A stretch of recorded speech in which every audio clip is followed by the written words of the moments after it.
EVAP logic. We're going to talk about pressure and vacuum and how a system measures a leak. Next. This video is brought to you by Standard, manufacturer and distributor of engine management products for over 95 years. Visit standardbrand.com for more information. When EVAP first came about in the 1970s, it was a very simple system. In other words, you had a fuel pump in the tank or on the engine that removed fuel from the fuel tank. This caused vacuum, and then the EVAP system would allow fuel to come back in.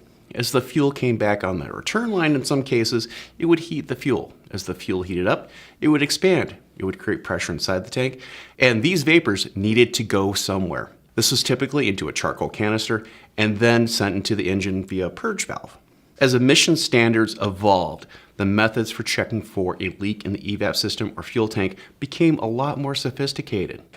In other words, this system could test for leaks in the system of escaping vapor that may be caused by a large or small leak.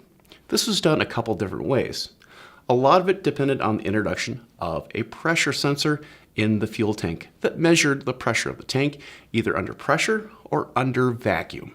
The simplest way to detect for a large leak or gross leak in the system is to pressurize the tank by closing off certain valves and determining the pressure and see how it decays.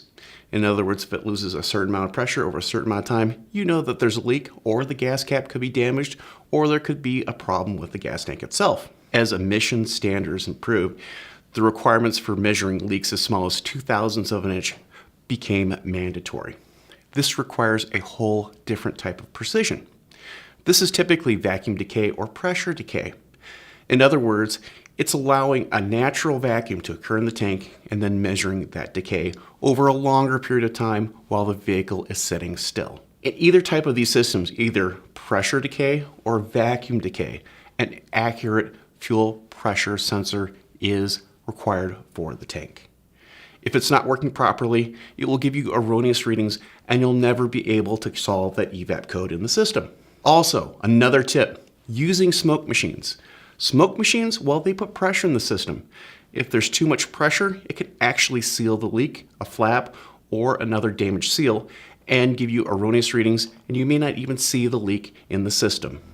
I'm Markel. Thank you very much.